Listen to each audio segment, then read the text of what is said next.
Bonjour à tous et bienvenue dans le premier épisode des Voiles de Grove 4. Le podcast où nous explorons les mystères de l'âme, de l'univers et de tout ce qui se cache derrière le voile de la réalité. Je suis Chantal et comme toujours, je suis accompagnée de mon cher Marie-Alain. Salut Alain! Allô. OK, bonjour à tous nos auditeurs. Aujourd'hui, on plonge dans un sujet fascinant, un livre qui a marqué beaucoup de lecteurs, qui m'a définitivement marqué aussi, heu, à cause de son approche spirituelle et transformatif. Le hasard, le bon côté, oui. Le hasard n'existe pas de Carl Otto Schmidt. OK, quand j'ai lu ce livre-là pour la première fois, juste le titre, ça a attiré mon attention. Absolument. Ce titre justement, le hasard n'existe pas. Ça résonne un peu comme une provocation. Dès qu'on lit, on se demande: «Vraiment?» Tout ce qu'on attribue au hasard dans nos vies, ces coïncidences, ces rencontres inattendues, ce serait une illusion? Ouais, Alain, toi qui as lu je te laisse parler. Alain, tu toi qui as lu le livre, qu'est-ce qui t'a frappé en 1er? Bon, moi, ce qui m'a accroché, la première chose qui m'a accroché vraiment, c'est, l'idée centrale du livre, dans le sens que tout dans la vie a un sens, rien n'est dû au hasard et Schmitt, lui, part du principe que, heu, notre état d'esprit, notre foi, puis pas nécessairement la foi, religieuse, mais une foi dans une puissance de l'univers, ou de notre propre esprit.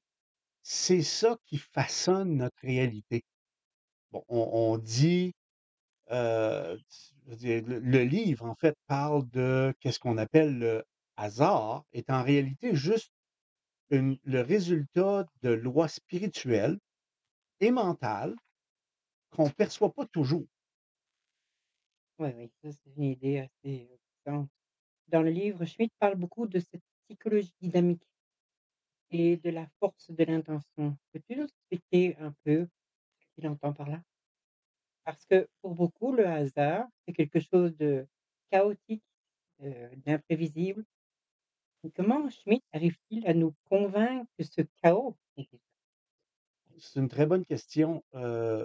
Schmitt explique dans le livre que la psychologie dynamique, en fait, c'est la capacité d'aligner nos pensées, nos croyances et nos actions pour créer des résultats concrets. Par exemple, il insiste sur le concept comme la patience, OK, le désir ardent, les affirmations positives.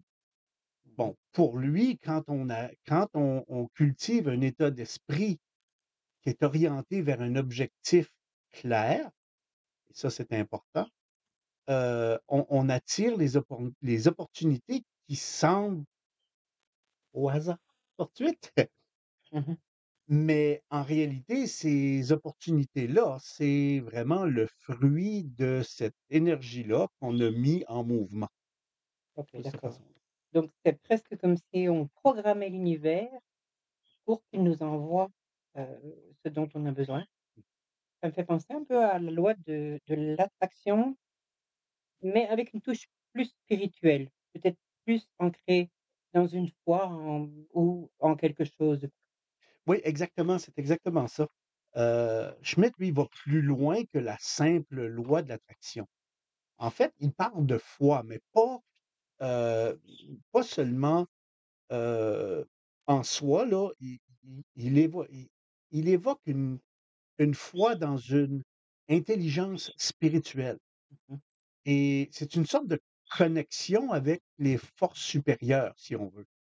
Heu, Certains pourraient l'appeler Dieu, l'univers ou même l'énergie cosmique. Donc c'est des noms vraiment qu'on peut donner à ce que Schmitt lui appelle plus comme la l bon, le hasard, si on veut.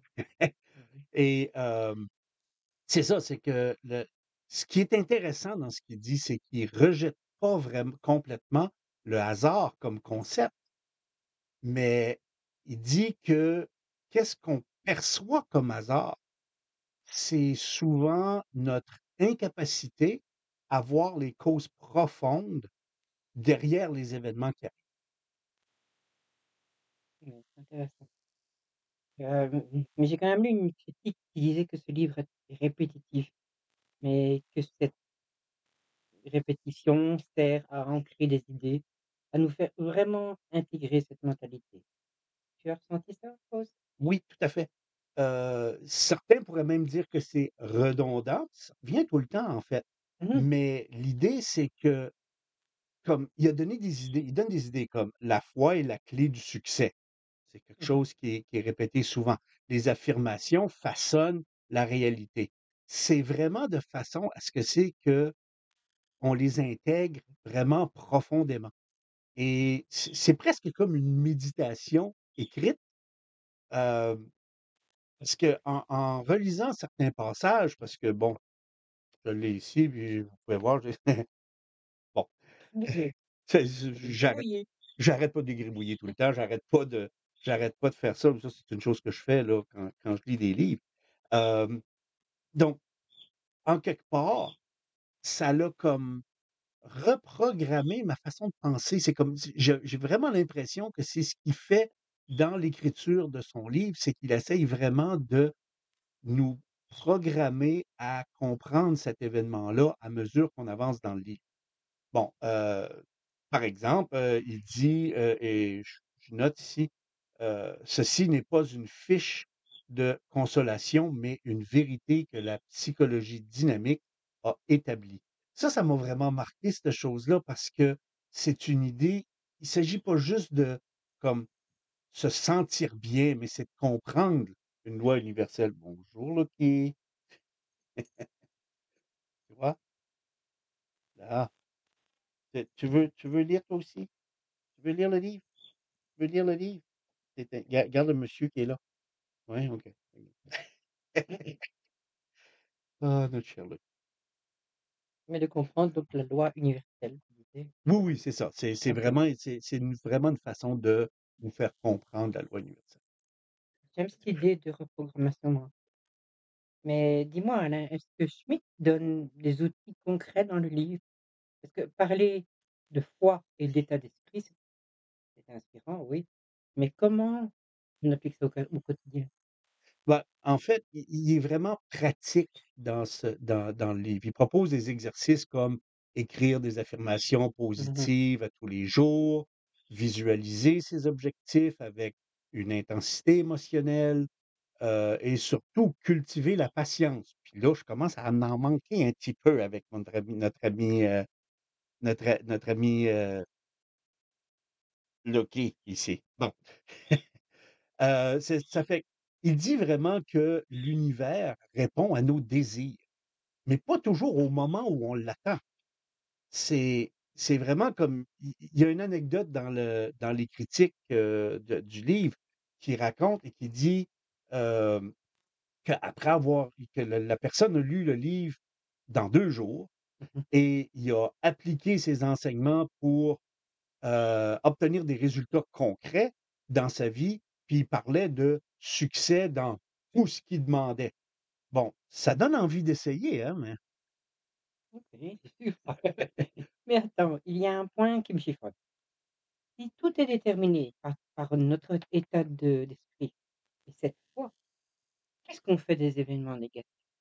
Les accidents, par exemple, les mmh épreuves et est-ce qu'il dit quelque chose là-dessus? Est-ce qu'il sous-entend qu'on interpréte le mauvais hasard? ouais, tu touches vraiment un point sensible, là. Schmitt, il nie pas les épreuves, mais il les voit comme des opportunités déguisées. Il suggère même que les événements douloureux ont un sens. Comme il y a une raison pourquoi ça arrive. Ça nous pousse à grandir, à changer de perspective. Heu, peut-être qu'on n'est juste pas supposé d'aller par là et il faut avoir ces blocs-là pour nous guider aux bons endroits selon ce qu'on veut, obtenir. Mmh mh. Bon, il c'est là que ça devient un peu ésotérique, en fait, dans son chose, parce que dans son livre, parce qu'il parle de synchronicité. Heu, les coïncidences qui semblent trop parfaites pour être dues au hasard. Mmh. On entend beaucoup parler de ça aujourd'hui, la synchronicité, il y a beaucoup de ça qui arrive, les chiffres des anges et cetera. Bon, c'est ces choses-là, c'est c'est vraiment intéressant parce qu'il met pas juste l'idée hem, de hasard comme étant le mauvais hasard, comme étant juste à cause de nous, mais vraiment comme pour nous guider et c'est ça que je trouve vraiment vraiment intéressant. C'est comme s'il disait que c'était orchestré par une intelligence supérieure, Mmh. même si on ne comprend pas tout le temps sur le Je me rappelle un autre livre en anglais dont tu m'as parlé, Synchronicity Synchronicity Key. Key, oui, Ouais, de David Wilcock, ouais. où il explore l'idée que les coïncidences significatives ou synchronicité révèlent une architecture universelle et cachée, Mmh. qui guide vers les événements personnels et historiques à travers des cycles répétitifs, Mmh. pour suggérer que tout dans notre vie est interconnecté et porteur de sens. Et Schmitt, si j'ai bien compris, semble aller dans ce sens, mais avec une touche un peu plus spirituelle. Absolument. C'est peut-être la grosse différence entre, Synchronicity Key Mmh mh. et le hasard n'existe pas. Heu, Schmitt, lui, est plus dans une approche métaphysique. Il dirait que les coïncidences sont des messages de l'univers.